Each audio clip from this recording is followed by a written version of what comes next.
ఇక డీటెయిల్స్ చూస్తే ముఖ్యమంత్రి రేవంత్ రెడ్డి అధ్యక్షతన జరిగిన తెలంగాణ మంత్రివర్గ సమావేశంలో పలు కీలక నిర్ణయాలు తీసుకున్నారు.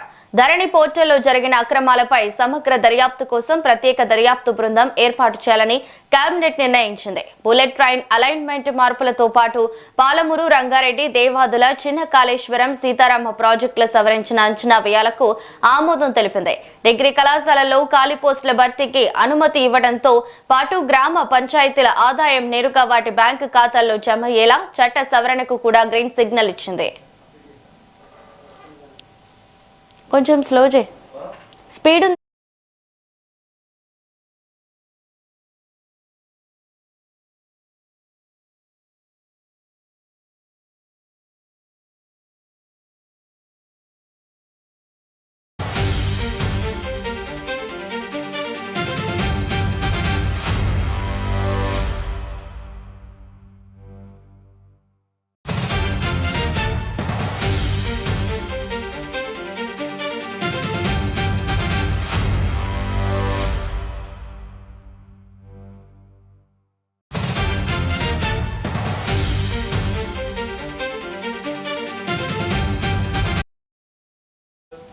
ఇక ముఖ్యమంత్రి రేవంత్ రెడ్డి అధ్యక్షతన జరిగిన తెలంగాణ మంత్రివర్గ సమావేశంలో పలు కీలక నిర్ణయాలు తీసుకున్నారు. ధరణి పోర్టల్లో జరిగిన అక్రమాలపై సమగ్ర దర్యాప్తు కోసం ప్రత్యేక దర్యాప్తు బృందం ఏర్పాటు చేయాలని కేబినెట్ నిర్ణయించింది.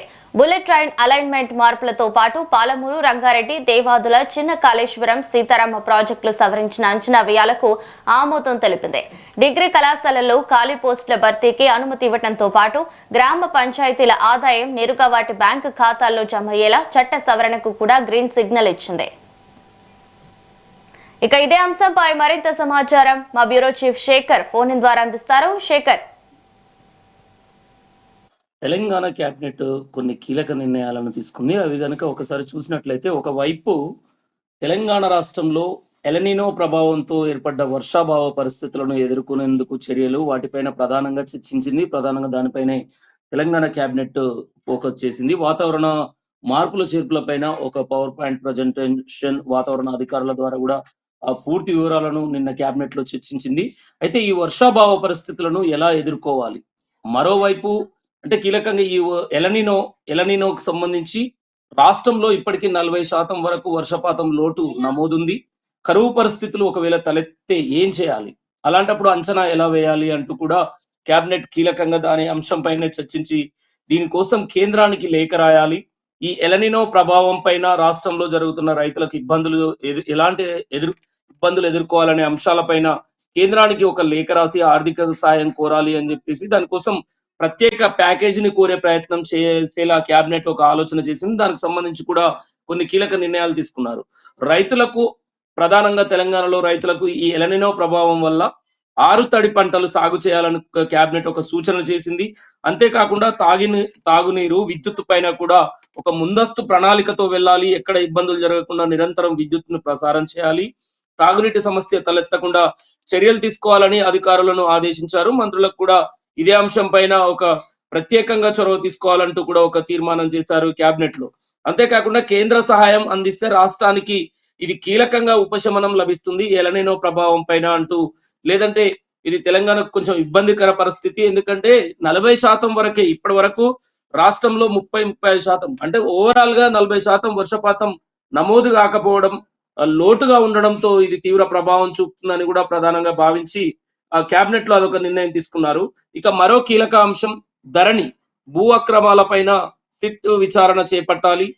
2020 ఏదైతే అక్టోబర్ నుంచి జరిగిన భూ లావాదేవీల పైన విచారణకు ఖచ్చితంగా సిట్ కు ఆదేశాలు క్యాబినెట్ ఆమోదం తెలిపింది.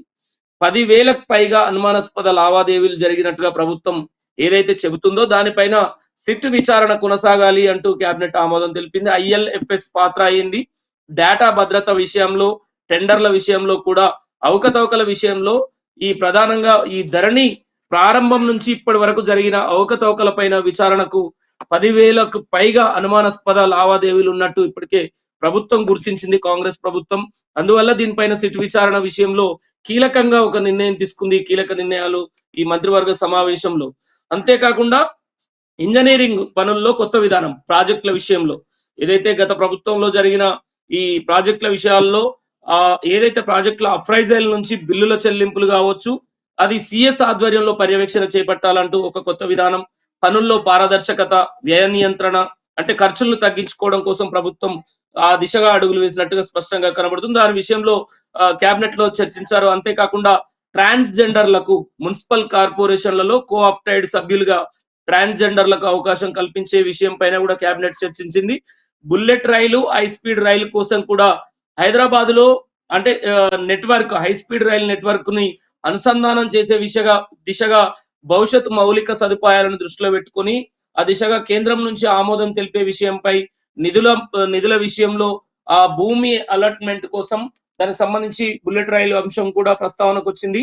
అలానే ముక్తేశ్వర్ ఎత్తిపోతల పథకం కావచ్చు, చిన్న కాళేశ్వరం, పాలమూరు రంగారెడ్డి విషయంలో కూడా మార్పులు చేర్పుల విషయంలో కేబినెట్ ఒక తీర్మానం చేసింది. దీనికి సంబంధించి ప్రధానంగా ఈ కేబినెట్ లో మూడు ప్రధాన అంశాల చుట్టే కేబినెట్ ప్రధానంగా ప్రస్తావించింది. ఎలనినో ప్రభావం కావచ్చు, ధరణి అక్రమాల గురించి, ఎలనినో ప్రభావాన్ని ఎదుర్కొనే విషయం పైన చర్యల విషయంలో కేంద్రానికి లేఖ రాయాలి, కేంద్రం నుంచి ఎలాంటి సహాయం పొందాలి అనే అంశాలపైన, ధరణి అక్రమాలపైన కఠినంగా వ్యవహరించాలంటూ కీలకంగా ఒక 3 అంశాల చుట్టూ మాత్రం కేబినెట్ చర్చలు కొనసాగాయి. పాలనా సంస్కరణల విషయం, మౌలిక సదుపాయాల విషయంలో ప్రధానంగా కేబినెట్ లో ఈ నిర్ణయాలు తీసుకున్నారు. దానికి సంబంధించి అలానే గ్రామ పంచాయతీ నిధులు ఏదైతే ఉంటాయో, గ్రామ పంచాయతీ జనరేట్ చేసిన డబ్బుని పంచాయతీ అకౌంట్ లోనే పడేలాగా, పంచాయతీ అకౌంట్ లోనే జమ చేసే విధంగా, లేదంటే తపాలా పోస్ట్ ఆఫీసుల ద్వారానా, లేదంటే నేరుగా గ్రామ పంచాయతీ అకౌంట్ లో పడి ఆ నిధుల్ని అక్కడే